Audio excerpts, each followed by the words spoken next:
के कैंडिडेट बनने के लिए जनाब करोड़ों की संपत्ति होना जरूरी है, मुखिया होना जरूरी है। मैं तो यहाँ तो पार्टी के नज़र में 20 तारीख को हम नॉमिनेशन भी फाइल करेंगे और हमारी पूरी तैयारी चल रही है। मुझे धक्का दिया गया, मुझे गिराने की कोशिश की गई। चल में तब्दीली आएगी और इस तब्दीली के लिए किसी बाहर की जरूरत नहीं है, बाहर के लोगों की इंशाल्लाह यहाँ के लोग उठेंगे। किराए के लाए गए हैं, उनसे बुलवाया ये जा रहा है कि अरे अब्दुल्ला सालिम साहब इतने मजबूत नहीं है, जमीनी सतह पर यहाँ फलां साहब मजबूत है जिसको टिकट दिया गया है। उस पर क्या चर्चा करना, मेरा टिकट कटी गया, मैंने पार्टी से इस्तीफा भी दे दिया है। अब मैं वहाँ का साबिक रुकन था। साहब तो अभी आए ना, 1 साल भी नहीं हुआ, नवंबर में ज्वाइन किए सन 2024 में।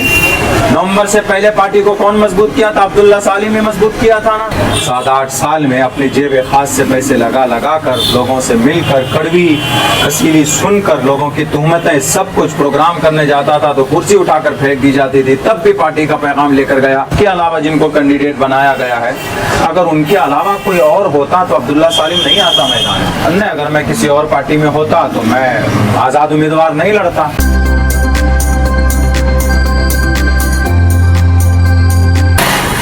देखिए, मैं सियासत में आया ही था इसलिए ताकि मैं अपने जो देहात के अंदर जो मसाइल हैं, जो करप्शन है और जो गांव देहात के अंदर में जो भी ग्रामीण मसाइल हैं, उन सबको देख करके मैंने फैसला किया था कि मुझे सियासत से ही, चूँकि ये सारी चीज़ें जुड़ी हुई है, इसलिए मैंने सियासत में कदम रखा था आज से 7-8 साल पहले MIM में। लेकिन यह है कि मैंने सोचा था कि वो उस प्लेटफॉर्म से मैं खड़ा होकर मेहनत करके यहाँ कुछ कर पाऊँगा, लेकिन चूँकि मुझे मौका नहीं मिला, ये समझिए कि मेरी एक तरह से बदनसीबी ही रही।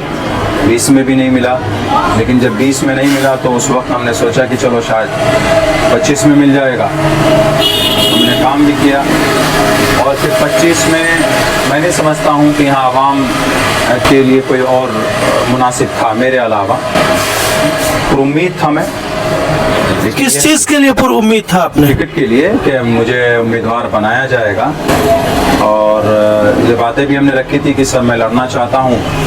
तो सुलेमान साहब ने कहा कि ठीक है, तैयारी कीजिए, आपको वक्त आएगा तो होगा। लेकिन मैं ये इसलिए पर उम्मीद था कि चूँकि 20 में इस तरह का जो मामला हुआ, पार्टी के साथ में लोग चले गए, तो इसीलिए इस बार गड़बड़ी नहीं होगी। इस बार किसी नए को या किसी ऐसे नेता को नहीं जाएगा कि जो जिनकी ज़िंदगी में बहुत सारे जो पुरएतमाद नहीं है, एतमाद के लायक नहीं है। लेकिन यह है कि इन वक्त में आखिर में देखा हमने कि भाई टिकट मेरे हाथ से जा चुका है और इसीलिए अब तो खैर उस पर क्या चर्चा करना, मेरा टिकट कटी गया, मैंने पार्टी से इस्तीफा भी दे दिया है। अब मैं वहाँ का साबिक रुकन था, अब मेरा उससे कोई लेना देना नहीं है। लेकिन ये है, अब विश्वास नहीं कर सकते किसी पे, क्योंकि एक आस्था, एक उम्मीद जिससे जुड़ी हुई होती है, अगर वहाँ से उम्मीद टूट जाए और जानबूझकर गलती होने लगे तो फिर समझिए कि वो गलती नहीं, वो बहुत बड़ा जुर्म होता है। आला कमान ने आपको यकीन दिलाया था कि टिकट आपको देंगे? अरे भाई, सन 2020 में कटा था तो तब ये बात ही हुई थी कि भाई इस बार आप समर्थन कीजिए, आइंदा आपको मौका मिलेगा। मैंने कहा चलो भाई, बहुत अच्छी बात है, हमें मजबूत करना। इस बार भी अगर मेरे अलावा, उनके अलावा जिनको कैंडिडेट बनाया गया है, अगर उनके अलावा कोई और होता तो अब्दुल्ला सालिम नहीं आता मैदान में, कोई अच्छा कैंडिडेट। लेकिन यह है कि हमें पता ही नहीं कि कैंडिडेट बनने के लिए जनाब करोड़ों की संपत्ति होना ज़रूरी है, मुखिया होना ज़रूरी है। मैं तो यहाँ तो पार्टी के नज़र में, शायद कुछ पार्टियों के नज़र में यही चीज़ ज़रूरी है। हम तो थे नहीं भाई मुखिया, लोग कहते कि आप तो मुखिया नहीं बने, आप इलेक्शन लड़ने आ गए और आपके पास में बहुत से लोग बोल भी रहे हैं आजकल। ये कुछ बहुत से में से कुछ लोग जो किराए के लाए गए हैं, उनसे बुलवाया ये जा रहा है कि अरे अब्दुल्ला सालिम साहब इतने मजबूत नहीं है, जमीनी सतह पर यहाँ फलां साहब मजबूत है जिसको टिकट दिया गया है। अब्दुल्ला सालिम मजबूत नहीं था तो पार्टी कैसे मजबूत हुई?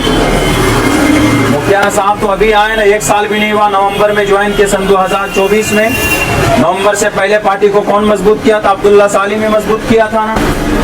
इसीलिए मैं उन लोगों से कहना चाह रहा हूं कि जो लोग ये वो नहीं बोल रहे हैं, उनका पैसा उनको बुला रहा है, आप गलत बयानी मत कीजिए। आप में हिम्मत है, ताकत है, लड़िए। आप जीतिए, लेकिन आप किसी की मेहनत पर उंगली नहीं उठा सकते, आप किसी को डेमोरलाइज नहीं कर सकते। तो पार्टी का जो नजरिया रहा आपकी प्रति वो बहुत अच्छा रहा या नहीं रहा? जाहिर सी बात है कि जब मुझे उम्मीदवार के लायक नहीं समझा गया, जिसने पार्टी को खड़ा किया हो 7-8 साल में अपनी जेब खास से पैसे लगा कर, लोगों से मिलकर, कड़वी कसीली सुनकर, लोगों की तुहमतें, सब कुछ प्रोग्राम करने जाता था तो कुर्सी उठाकर फेंक दी जाती थी, तब भी पार्टी का पैगाम लेकर गया।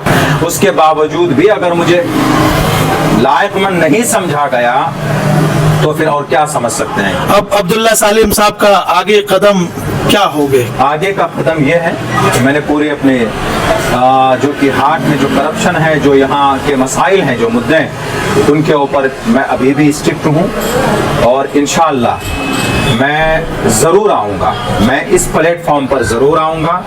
और मुमकिन है, कल तो नहीं, कल तो इतवार है, 20 तारीख को हम नॉमिनेशन भी फाइल करेंगे और हमारी पूरी तैयारी चल रही है। मैं बिना किसी सैंबल के, मैं आवाम के सैंबल पे आना चाहता हूँ। मैं लोगों की जो दुआएं मेरे साथ जुड़ी हुई है, मैं उनकी दुआएं चाहता हूँ, मुझे उनका सैंबल चाहिए और मैं उन्हीं के छाप पर और उन्हीं के सैंबल के ऊपर मैं इलेक्शन लड़ना चाहता हूँ। सुनने में आ रहा अब्दुल्ला सालिम साहब किसी और पार्टी में चले गए, इसमें कितनी सच्चाई है? नहीं, अगर मैं किसी और पार्टी में होता तो मैं आज़ाद उम्मीदवार नहीं लड़ता। आज़ाद उम्मीदवार मैं बन रहा हूँ, मैं आज़ाद इंडिपेंडेंट चुनाव लड़ रहा हूँ, तो ये तो रोज़ रोशन की तरह यहाँ है कि अगर किसी दल में होता तो उस दल के सिंबल पे इलेक्शन लड़ता। मैं इलेक्शन लड़ रहा हूँ, तो ये इस तरह की कोई बात नहीं होनी चाहिए।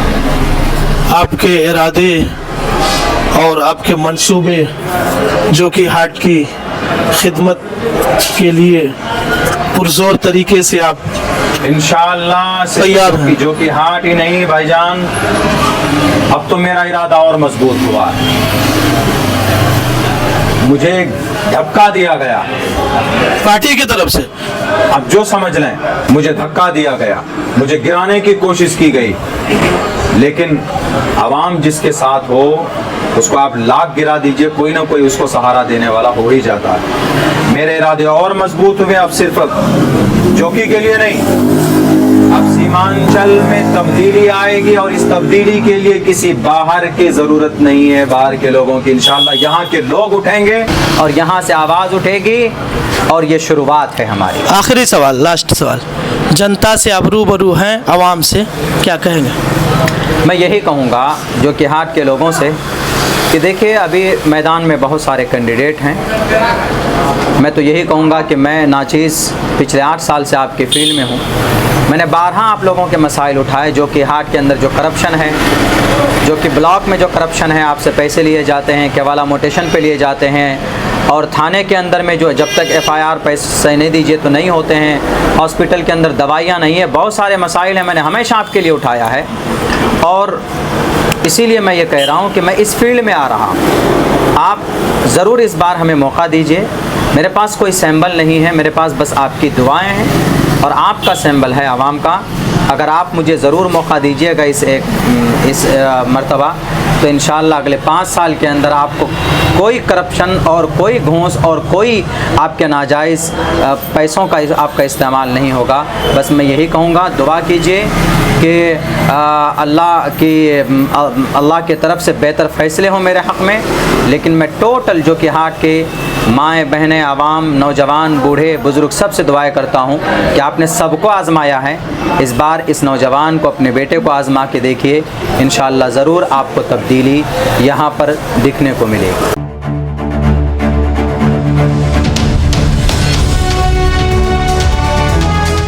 ट्रू रिपोर्ट्स, सच आप तक।